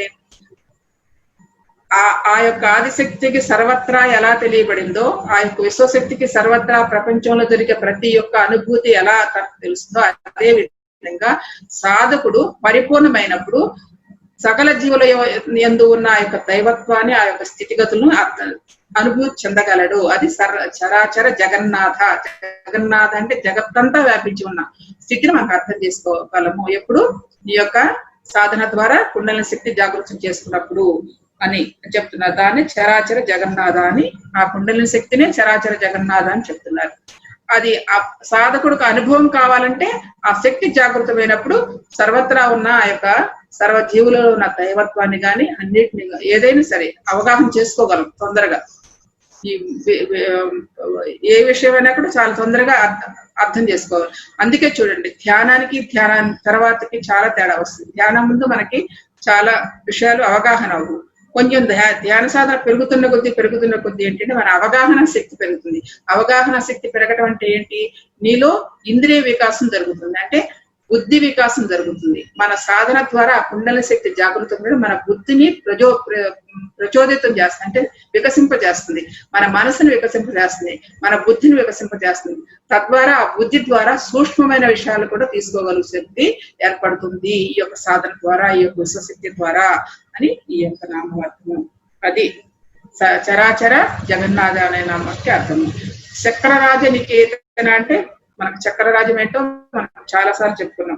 మానవ శరీరము ఒక 3 డైమెన్షనల్ చక్రం అని చెప్పుకున్నాం, అదే శ్రీ చక్రము. కాబట్టి ఈ చక్రము ఈ మీకందరికి లలిత గురించి బాగా తెలుసు అనుకుంటా, శ్రీచక్రం గురించి. కానీ శ్రీచక్రం బయట 4 చతురస్రం ఉంటది కదా, మూడు గీతలతోటి, అది గోపురం అంటే మన ఆసన స్థితి అట. ఆ లోపలికి వెళ్ళినప్పుడు ఒక కోణాలు ఉంటాయి కదా, ఇలాంటి కోణాలు కిందకు ఉంటాయి, త్రికోణాలు. మీరు గమనించండి. ఇది శ్రీచక్రం అని కనపడుతుంది కదా, ఇది చూడండి, ఇది చక్రం. ఈ బయట ఉండేదేమో అది ఆ భూపురం అన్నమాట. ఇది ఇది తర్వాత ఇక్కడ చూడండి, ఇక్కడ కోణాలు ఉంటాయి చూడండి. కిందకి ఒక 5 ఉంటాయి, పైకి ఒక 4 ఉంటాయి. కిందకి త్రికోణాల్లాగా అవి శివశక్తులు. ఇవి కిందకి ఉండే కోణాలు 5 ఉంటాయి, పైకి ఉండే కోణాలు 4 ఉంటాయి. ఈ రెండింటిని, ఇది శక్తి, అది చైతన్యం అంట. ఈ రెండింటిని కలపడం మనం చేసే ఇది. ఈ చుట్టూ ఉన్నది మనకు ఆసనం లాగా ఉంటది. ఇక ఇవన్నీ లోపలికి వెళ్ళే మార్గములు. ఇది నవావరణ అని చెప్పి దానిలో ఇంకా చాలా వివరాలు ఉంటాయి. శ్రీచక్రం గురించి చెప్పాలంటే అంత లోతుగా నాకు తెలియదు, బట్ పైన మాత్రమే తెలిసింది. నేను ఎప్పుడు ఈ శ్రీచక్ర పూజ కానీ ఇవి కానీ నేను చేశాను కదా, బట్ ఈ పుస్తకాల ద్వారానే తెలుసుకున్నాను ఇదంతా కూడా. సో కాబట్టి శ్రీచక్ర చక్రరాజ నికేతన్ అంటే ఈ 3 డైమెన్షనల్ షేప్ లోనే మనం ఉంటాము. త్రికోణము అంటే మనకి పిరమిడ్ షేప్ ఎలా ఉంటుందో, ఆ పాయింట్ ఎలా ఉంటుందో ఇదంతా మనకి చూడండి. మనకి ఈ 3 భుజాలు ఉన్నాయి కదా, ఒక భుజం కాన్షియస్నెస్, ఒక భుజం విజిటమ్, ఒక కాన్షియస్నెస్ కింద ఉంటది ఎనర్జీ, నాలెడ్జ్. ఇటు ఒక నాలెడ్జ్ అయితే ఇటేమో ఎనర్జీ ఉంటుంది, కింద కాన్షియస్నెస్ ఉంటుంది. ఈ 3 కలయికే బిందువు, కేంద్ర బిందువు, అదే మన సహస్రారం. కాబట్టి ఇదనమాట ఈ 3 డైమెన్షనల్ యొక్క చక్రరాజ నికేతన్ అంటే అది అర్థం అక్కడ. ఇది మన ఇక లోతుకెళ్తే ఎవరికైనా ఇంట్రెస్ట్ ఉంటే లోపలికి వెళ్ళి చదువుకోవచ్చు చాలా. అది నాకు అంత లోతుగా మనం వెళ్ళలేదు. ఉంది శ్రీ విద్య చేయడం అనేది ఏం లేదు, వెళ్ళెత్తున్న కొద్దీ మన దాని మీద ఒక విషయం ఏంటంటే, ఇలాంటి లోపలికి చక్రాల గురించి, చక్రార్చన గురించి కానీ, శ్రీచక్రం గురించి కానీ పూజ అది చేయాలని అనుకుంటే దానికి కొన్ని నిశ్చయమాలు ఉన్నాయి. ఎలా పడితే అలా చేయడానికి వీల్లేదు. ఒక ఆదిశక్తి యొక్క స్వరూపం కాబట్టి దాన్ని ఆరాధించడం మొదలు ఆరాధించే పద్ధతిలోనే ఆరాధించాలి. ఇలాగ మనం తెలుసుకుని హాయిగా వదిలేసాం అనుకోండి, మనకి ఏ బాధ లేదంటే మన జ్ఞానం తీసుకున్నాం అంతే. దాని గురించి మనం ఏమి ఆలోచన, అది మనకి ఎక్కడ ఉంది, మన శరీరం ఏంటి, మన ఏ డైమెన్షన్ లో మనం ఉన్నాం, ఆ శ్రీచక్రం ఏంటి అన్న విషయాన్ని మనం తెలుసుకోవడమే మన ముఖ్యమైన మనకు కావాల్సింది, అది అంతరార్థం. కాబట్టి అవన్నీ కూడా బాహ్య క్రియలు. సో ఆ బాహ్య క్రియలతో మనకి ఎటువంటి అంత అవసరమే లేదు. మనలో మనం తెలుసుకోవడం మహాక్రియ. ఎక్కడుంది ఈ చక్రరాజండి, ఈ శ్రీచక్రం 3 డైమెన్షన్ల ఈ శరీరంలో మూలాధార చక్రంలో కుండలి శక్తిగా నిక్షిప్తమై ఉన్నదని మనం తెలుసుకోవాల్సింది. ఆ నిక్షిప్తమై ఉన్న శక్తిని మన సాధన ద్వారా జాగృతం చేయడం మనం చేయవలసిన మానవుడి యొక్క ప్రాథమిక లక్ష్యము. సాధకుడు ఎవరికైతే ఆ తపన కలిగిందో అప్పుడు ఆ యొక్క సాధన కుండలిని శక్తిని జాగృతం చేసే విధానమే ఈ యొక్క మనం నేర్చుకోవాల్సిన విషయాలన్నీ కూడా. కాబట్టి ఈ సాధకుడు ఈ బాహ్య చతురస్ర పరిధినేమో ఆసనముగా భావించి, కేంద్ర త్రిభుజములను అందరి బిందువులను కపాలంలో బ్రహ్మరంధ్రంగా భావించి, మూలాధారంలో ఉన్న కుండలిని శక్తిని జాగృతం చేసి బ్రహ్మరంధ్రమును చేర్చుటయే నిజమైన శ్రీచక్రార్చన. ఇలా శ్రీచక్ర రాజ రూపంలో ఉన్న దానిని చక్రరాజ నికేతన అన్నారు. కాబట్టి మనకు చెప్పుకోవాల్సిందల్లా ఏంటంటే, ఈ 3 డైమెన్షనల్ శరీరములో మన లోపల మూలాధార చక్రంలో కుండలి శక్తిగా ఉన్న రూపంలో ఉన్న కుండలి శక్తిని సాధన ద్వారా ఆ శక్తిని ఉత్తేజితం చేసి సుషుమ్నా నాడ ద్వారా షట్చక్రాల గుండా ప్రయాణం చేస్తూ సహస్రార స్థితికి చేర్చడమే మానవుడి యొక్క లక్ష్యము. దాన్ని శ్రీచక్ర రాజ నికేతన అన్నారు అని ఈ యొక్క నామం యొక్క అంతరార్థం. చాలాసార్లు మనం చెప్పుకున్నాం, మరి ఉన్నది అదే, ఆ శక్తి గురించే కదా మనం అనేక సార్లు చెప్పుకుంటున్నాం. కాబట్టి అలా చేస్తున్నప్పుడు మన శరీరం కూడా తేజవంతం చేస్తుంది, తేజస్సు పెరుగుతుంది. ఇందా చెప్పుకున్నాం కదా, తేజస్సు ఎట్లా పెరుగుతుందంటే ఇట్లానే, ఈ విధంగా సాధన చేస్తే ఆ సాధన పెరుగుతుంది, ఆ ఎనర్జీ లెవెల్స్ పెరుగుతూ ఉంటే మన ఆరాలన్నీ ఎక్స్పాండ్ అవుతా ఉంటాయి అనమాట. ఇందాక ఆరా గురించి చెప్పుకున్నాం కదా, మన చుట్టూ ఆ వెలుగు రావటం ఏంటి, మన యొక్క మన మరణం లేని మీరు పుస్తకంలో ఉంటది. మనకి ఇలా ఒక ఇది ఏలు ఉంది అనుకోండి, దీని పక్కనే ఒక లేయర్ ఉంటుంది, దాన్ని ఎథరిక్ బాడీ అంటారు. దానిపైన ఇంకొక లేయర్ ఉంటది, దాని ప్రాణమయ శరీరం, అలా మనోమయ శరీరము, కాజల్ బాడీ, ఇలాంటివన్నీ ఉంటాయి. మీకు ఫోటో పంపించి ఆరా ఫోటో, మేడం గారి దగ్గర ఉంది. సో అది అబ్జర్వ్ చేసుకుంటే మనకు తెలుస్తుంది మన యొక్క శరీరం అంత తేజస్సుగా వెలుగుతూ ఉంటది. ఇది కూడా చూడొచ్చు సాధన ద్వారా. మనకి కొంతమంది అందరికీ కనపడుతుమా, అందరూ చూడగలవంటే అందరికీ అన్ని సాధ్యం కావు. ఎవరికి ఏది అవసరమో అదే వస్తుంది. కాబట్టి జ్ఞానపరంగా అవగాహన చేసుకోవడానికి ఇన్ని సమాచారాలు ఉన్నాయి కాబట్టి అవగాహన చేసుకోవడం మన కర్మం. అన్ని చేయొచ్చా అనుకోవడానికి ఎవరికి ఏది అవసరమో అది ఆటోమేటిక్ గా చూస్తారు. ఇప్పుడు మొన్న ఎవరో మేడం చెప్పారు, నా చుట్టూ ఏదో వెలుగులు చూస్తానని చెప్పేసి వాళ్ళు పద్మా మేడం ఎవరో చెప్పారు. సో అలాగా మీ వెనకాల కూడా చూస్తూ ఉంటాను. అట్లా అవన్నీ ఏంటంటే మన లోపల ఉన్న చైతన్య యొక్క ఆ తేజస్సు అలా ప్రస్ఫుటం అవుతుంది అన్న విషయం తెలిసేసుకోవాలి. చరాచర జగన్నాథ చక్రరాజ నికేతన పార్వతి పద్మనైన పద్మరాగ సమప్రభ. పార్వతి అంటే ఏంటంటే ఈ సృష్టిలో ప్రతి అంశము, ఈ సృష్టిలోని ప్రతి అంశము ఒక పర్వమే. ప్రతి అంశము ఒక పర్వమే. అంటే ఒక చిన్న విషయమైన ఒక పర్వమిగానే ఉంటది. అంటే ఏంటంటే మనం సో ఇది ఇప్పుడు మనం ఉన్న సిచ్యుయేషన్ ఒక పర్వం. అంటే ఇప్పుడు మనం ఇలా ఈ ఒక గ్రూప్ జాయిన్ అవ్వటం, ఇది ఒక్కొక్కళ్ళు ఒక్కొక్క విషయాన్ని గురించి తెలుసుకోవడం ఇవన్నీ చేస్తున్నాం కదా. సో దీన్ని పరం అంటారు. లేదా మన ఇండస్ట్రీ ఉంది అనుకోండి, నా కథ ఉంది అదొక పర్వం, మీ కథ ఉంది మీకు ఒక పర్వము, కవిత మేడంకి ఒక కథ ఉంది ఆవిడకి ఒక పర్వము. సో ఏ వ్యక్తి యొక్క కథ జీవిత సారాంశం అని అదొక పర్వము. అట్లాగా ప్రతి ఒక్కరికి ప్రతి దానికి ఒక పర్వం ఉంటుందని చెప్తూ సాధకుని జీవితం పుట్టుకు నుండి మరణం వరకు ఒక పర్వము, బ్రహ్మాండం యొక్క ఆవిర్భావం నుండి ముగింపు వరకు ఒక పర్వము. బ్రహ్మాండం అని చెప్పుకున్నాం కదా, త్రేతాయుగం ఒక యుగము మొదలైందని, త్రేతాయుగం మొదలైతే యుగం అయ్యేంత వరకు ఒక పర్వం అవుతుంది. మళ్ళా నెక్స్ట్ ఇంకొక ద్వాపర యుగం రావడానికి ఇంకొక యుగం, అది ఆ ద్వాపర యుగం ఉండి అయ్యేంత వరకు అదొక కల్పము. అట్లా ఒక్కొక్క పర్వం అనమంటారు. అలాగే మన జీవితం మన పుట్టిన దగ్గర నుంచి మనం ఎండ్ అయ్యేంత వరకు ఉండే జీవిత సారాంశం ఒక పర్వము.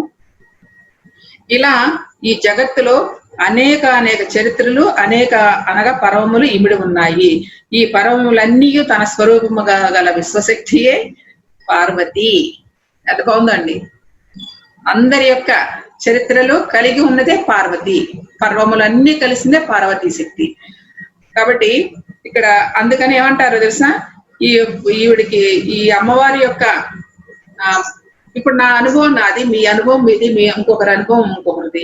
సో ఈ అందరి అనుభవాలు ఒక్కొక్కరు ఒక్కొక్క అనుభవాన్ని ఒక రాస్తూ ఉంటే ఇవన్నీ కలిసి ఎవరేయండి ఆవిడివి. కాబట్టి ఇక ఆవిడ యొక్క ఆ పార్వతీ శక్తిని మనం ఎలా స్తుతించాలన్నా ఎంత చేయాలని ఎంతకి తగ్గదనమాట. అందరి యొక్క కథలు ఆవిడికి, అందరి యొక్క జీవిత సారాలు ఆవిడికి.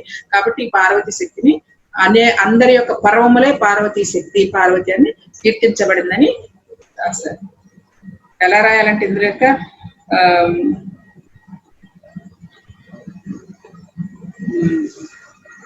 ఇదేంటి పుష్పదంతుడని ఒక భక్తుడు ఉన్నాడు.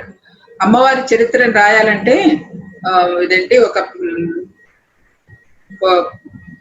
సముద్రమే సిరాగా, ఒక కల్పవృక్షమే ఒక కలముగా అందరి చరిత్రలు రాస్తూ ఉంటే అసలు ఆవిడ యొక్క ఏమంటారు, ఆవిడ యొక్క ప్రభ, ఆవిడ యొక్క ఆవిడ యొక్క కీర్తించాలంటే ఇంతమంది జీవిత కథలు ఆవిడయే. కాబట్టి ఒక్కొక్కరు ఒక్కొక్క కథ రాస్తే ఒక దేవి భాగవతం కాదు, దేవి భాగవతంలో చాలా మంది కథలు ఉంటాయి. అలాంటి దేవి భాగవతాలు ఎన్నో ఉంటాయి. ఆవిడ స్తుతిస్తూ ఆవిడ కీర్తిస్తూ రాయడం అంటే ఇక సముద్రంలో ఉన్న సిరా సరిపోదు, కల్పవృక్షమైన కలం కూడా సరిపోదు అని చెప్పేసి ఆయన పుష్పదంతుడు ఒక దానిలో వివరిస్తాడు అనమాట. కాబట్టి అందరి యొక్క జీవిత సారములు, అందరి యొక్క జీవిత కథలు పర్వములు కూడా పార్వతీయే అని పార్వతీ గురించి ఇక్కడ చెప్పారు. కాబట్టి ఇక్కడ ఏం చేయాలి, సాధకుడు తన జీవిత పర్వమునకు అధిపతి పార్వతి అని తలిచి ధ్యానించాలి, పరిపూర్ణతను పొందాలి. ఆ పార్వతి అని నామర్థం. మనలో ఉన్న ఆ పార్వతీ శక్తిని మనం తెలుసుకోవాలి. మన జీవిత సారాన్ని పర్వంగా భావించి, పార్వతిగా భావించి మన యొక్క సాధన సాగించాలనే విషయమే ఈ యొక్క పార్వతి అనే నామంలో తెలుసుకున్నాం. పద్మనైన పద్మరాగ సమప్రభ. పద్మనయన అంటే చక్కటి కన్నుల కలది, నయన అంటే కన్నులు, పద్మములు అంటే కన్నులు అంటారు. పద్మములు అంటే కన్నులు అన్నప్పుడు మనకి చక్కగా కన్నులు తెరిచి ఉంటాయా మూసి ఉంటాయా?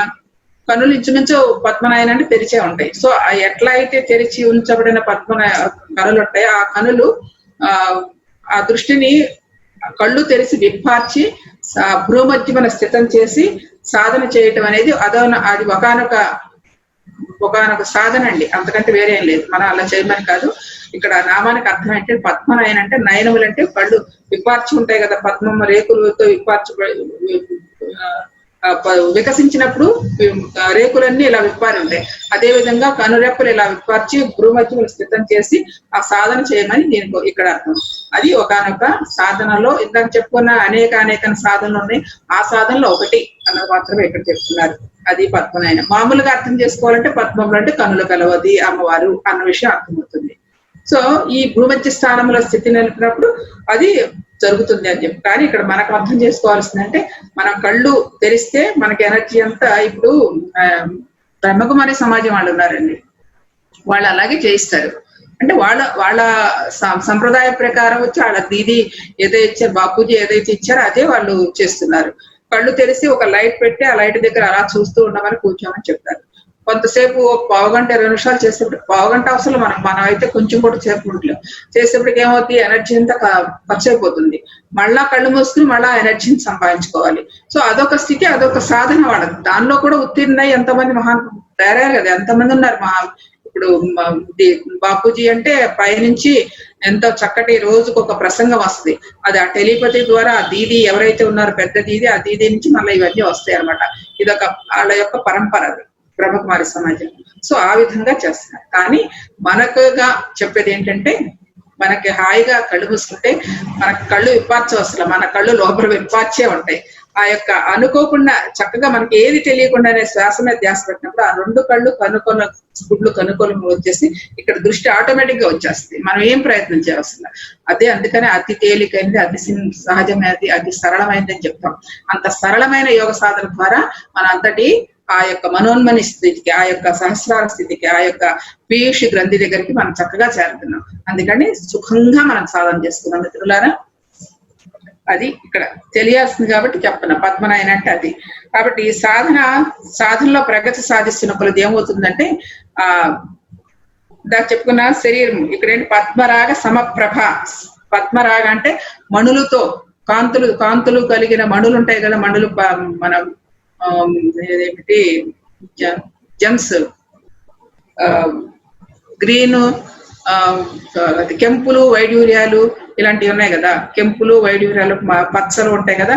అవన్నీ ఎలా అయితే మెరుస్తూ ఉంటాయో ఆ మెరుపు ఎప్పుడు వస్తుందండి, సాధకుడిలో చైతన్య శక్తి బాగా పెరిగినప్పుడు ఆ మణుల కాంతులు ఎలా ప్రభావితం చేస్తాయో అలాగా ప్రభావితం అవుద్ది. సాధకుడి యొక్క శరీరం నుండి సాధకుడి యొక్క సాధన ద్వారా పరిపూర్ణమైనప్పుడు మణులు ఎలా ప్రకాశిస్తాయో అలాగా తనలోని తేజస్సు అలా ప్రకాశిస్తుంది అని పద్మరాగ సమప్రభ అనే నామం గురించి తెలియజేస్తున్నారు ఈ నామం.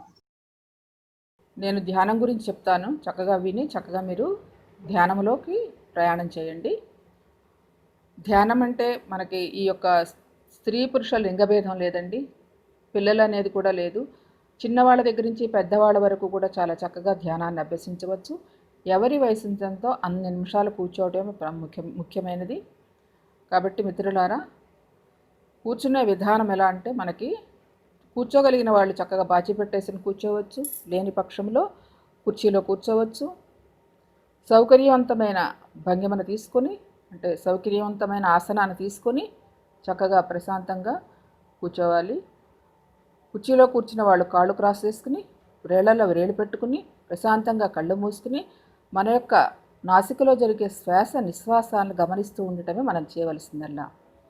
శ్వాసను లాగటము, లోపల ఉంచటము, బయటికి వదలటము అలాంటి ఏ ప్రక్రియ లేకుండా నిరంతరము మనలో ఎలా జరుగుతూ ఉన్నదో ఆ యొక్క శ్వాసను గమనిస్తూ ఉండటమే మనం చేయవలసిందల్లా. ఇదే అతి సహజమైన అతి సరళమైన రాజయోగ ప్రక్రియ. కేవలం శ్వాసపై ధ్యాసే మిత్రులారా. శ్వాస గమనింపే ధ్యాన సాధన.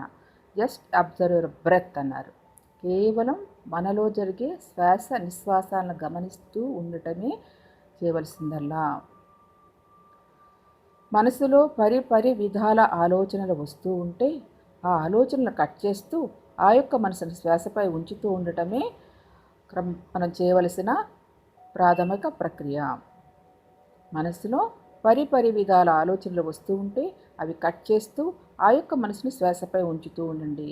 క్రమక్రమంగా మన యొక్క శ్వాస చిన్నదవుతూ భూమధ్యములో స్థితమవుతుంది. చక్కటి ఆలోచనారహిత స్థితి కలిగి అద్భుతమైన ప్రశాంత స్థితి ఏర్పడుతుంది. యోగ చిత్త వృత్తి నిరోధ అన్నారు పతంజలి మహర్షి. యోగమనగా చిత్తములోని వృత్తులన్నీ రహితమవటమే, మనోశూన్యమవటమే, మనసు ఆలోచనారహిత స్థితి సంభవించటమే. ఆ యొక్క మనోశూన్యమైనప్పుడు ఆ విశ్వమయ ప్రాణశక్తి మనలోనికి ప్రవేశించి మన బ్రహ్మరంధ్రము ద్వారా మనలోనికి ఆవాహన చెంది ఆ ప్రాణశక్తి మన 72,000 నాడుల గుండా ప్రయాణం చేస్తూ ఆ నాడుల్లో ఉన్న మాలిన్యములను, బ్లాక్స్ని ఏవైతే ఉన్నాయో అవన్నీ శుభ్రపరుస్తూ చక్కగా నాడీమండలాన్ని శుద్ధి చేస్తుంది. నాడీమండల శుద్ధి ద్వారా సంపూర్ణ ఆరోగ్యం వస్తుంది, మానసిక ప్రశాంతత లభిస్తుంది. మిత్రులారా, కేవలం శ్వాసపై ధ్యాసయే, శ్వాస గమనింపే ధ్యాన సాధన. నా మాటలు మీకు ఎటువంటి అభ్యంతరాలను కలిగించవు. కేవలం మీ శ్వాసతో మీరు కలిసి ఉండండి. శ్వాసపై ధ్యాస ఉంచండి మిత్రులారా. శ్వాస గమనింపే ధ్యాన సాధన. మానవునికి నిత్య జీవితంలో కావలసింది శారీరక ఆరోగ్యము, మానసిక ప్రశాంతత, ఆత్మవిశ్వాసము, ఏకాగ్రత, ఆత్మజ్ఞానము, ఆత్మవిద్య మొదలైనవి. మరి ప్రతిరోజు హాయిగా ఆనందంగా గడపాలి. ప్రతిరోజు మరుసటి రోజుకి గట్టి పునాది అవ్వాలి. అలా అయినప్పుడు మొత్తం జీవితానికి అందం, ఆనందం. అప్పుడే జీవితానికి సార్థకత, పరమార్థకత. అయితే ఆ ఆనందం, ఆరోగ్యం అనేవి తనలోనే ఉన్నాయనే, అది తన సహజ స్థితి అని తెలియక మానవుడు వాటి కోసం బయట వెతుకుతున్నాడు. అజ్ఞానపు పొరలో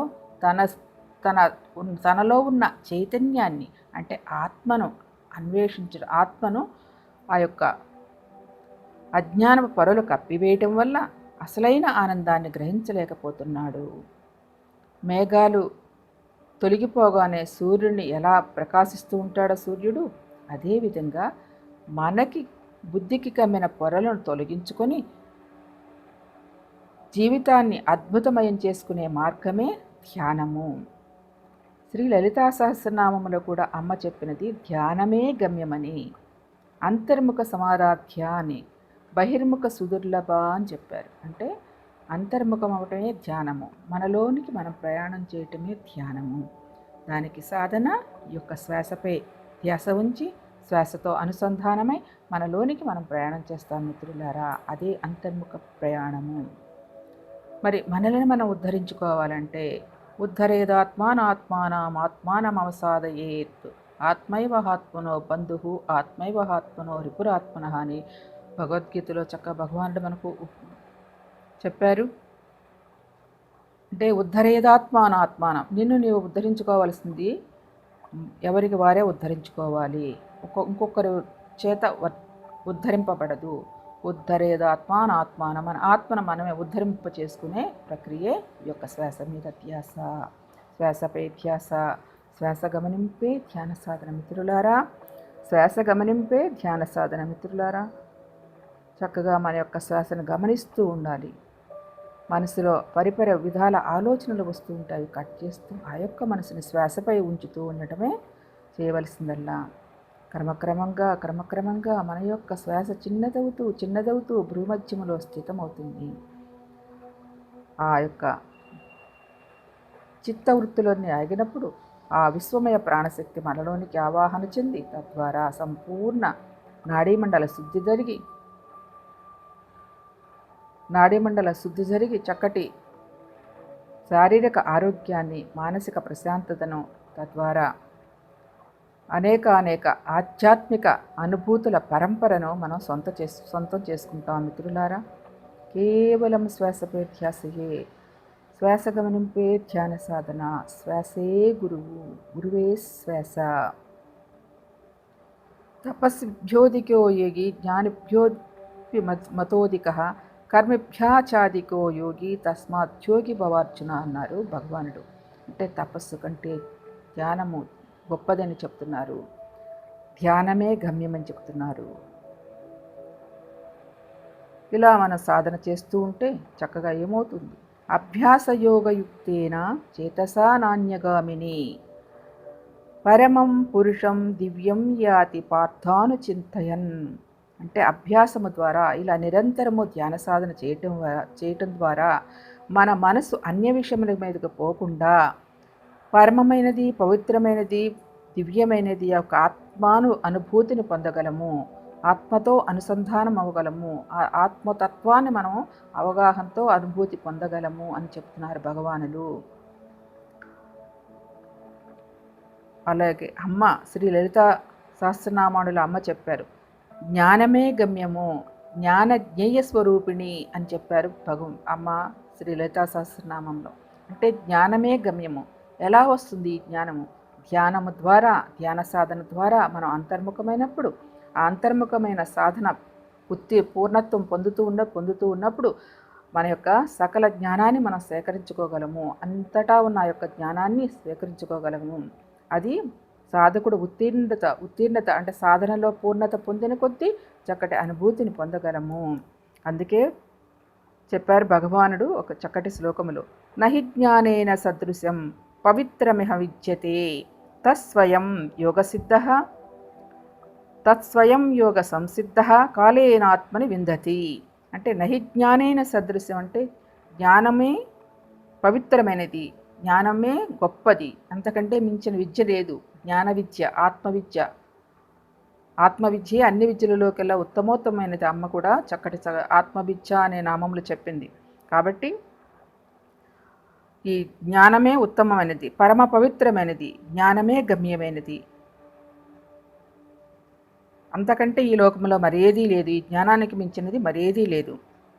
మరి అలా సాధన చేస్తూ ఉంటే కాలక్రమేణా తనలో ఉన్న ఆత్మతో అనుసంధానమై, తనలో ఉన్న ఆత్మతో అనుభూతి పొందుతూ అనేక రకాలుగా అనేక కోణాలలో జ్ఞానాన్ని సంప్రాప్తించుకుంటున్నాడు సాధకుడు. జ్ఞానమే గమ్యము, జ్ఞాన జ్ఞేయ స్వరూపిణి అని అమ్మవారు చక్కగా విశ్లేషించారు. కాబట్టి ఈ నిరంతర సాధనతో ఆ ధ్యానము ద్వారా జ్ఞానాన్ని సంపాదించుకుంటూ జ్ఞాన స్వరూపిణిగా మనం ఉత్తీర్ణులవ్వాలి, పరిపూర్ణత పొందాలని చెప్పటమే ఈ ధ్యానముల యొక్క ముఖ్య ఉద్దేశము. కాబట్టి కేవలం మీలో ఉన్న శ్వాస నిశ్వాసాలను గమనిస్తూ ఉండటమే చేయవలసిందల్లా. అతి సహజమైనది, అతి సరళమైనది రాజయోగ ప్రక్రియ మిత్రులారా. ఈ యొక్క శ్వాస గమనింపు ద్వారా శ్వాసే గురువుగా శ్వాస చింతన చేరి సమయాన్ని హెచ్చిస్తూ సాధన చేస్తే, శ్వాస అనే గురువు చింతన చేరి నీ సమయాన్ని కాస్తంత హెచ్చించి సహనముతో సాధన చేస్తే చక్కటి అనుభూతిని మనం సొంతం చేసుకుంటాము, ఆ అనుభవ జ్ఞానాన్ని పొందుతాము. ఆ అనుభవమే జ్ఞానంగా మారుతుంది మిత్రులారా. కాబట్టి ధ్యానము ఎవరి వయసు ఎంత ఉందో అన్ని నిమిషాలు చక్కగా కూర్చోవచ్చు. మనలో ఉన్న శ్వాస నిశ్వాసాలను గమనించడమే ధ్యానము, శ్వాసపై ధ్యాసయే ధ్యానం మిత్రులారా. శ్వాస గమనింపే ధ్యానము మిత్రులారా. చక్కగా అలా ఎవరి వయసు ఎంత ఉందో అన్ని నిమిషాలు కూర్చుని తర్వాత నెమ్మదిగా మీ యొక్క 2 చేతులను విడదీసుకుని ఆ 2 యొక్క అరచేతులను కూడా కళ్ళపై బోర్లించుకుని ఒక 5 సెకన్ల పాటు అలా ఉండి నెమ్మదిగా ఆ ధ్యాన స్థితి నుంచి బయటకు వచ్చి చక్కగా ఆనందాన్ని అనుభవించవచ్చు. ధ్యానము చేసే విధానము, క్రమము ఇలాంటిది ఇదే. ఇంతకంటే తేలికైనది, ఇంతకంటే సహజమైనది, ఇంతకంటే ప్రశాంతమైనది, ఇంకా అంతకంటే సుఖమైనది మరెక్కడా లేదు. అంత సుఖమైనది, అంత తేలికైనది, అంత సరళమైన యొక్క శ్వాస మీద ధ్యాసను సాధనతో పరిపూర్ణత పొందాలని, ముక్తి పొందాలని కోరుకుంటూ థ్యాంక్ యూ మిత్రులారా. Thank you.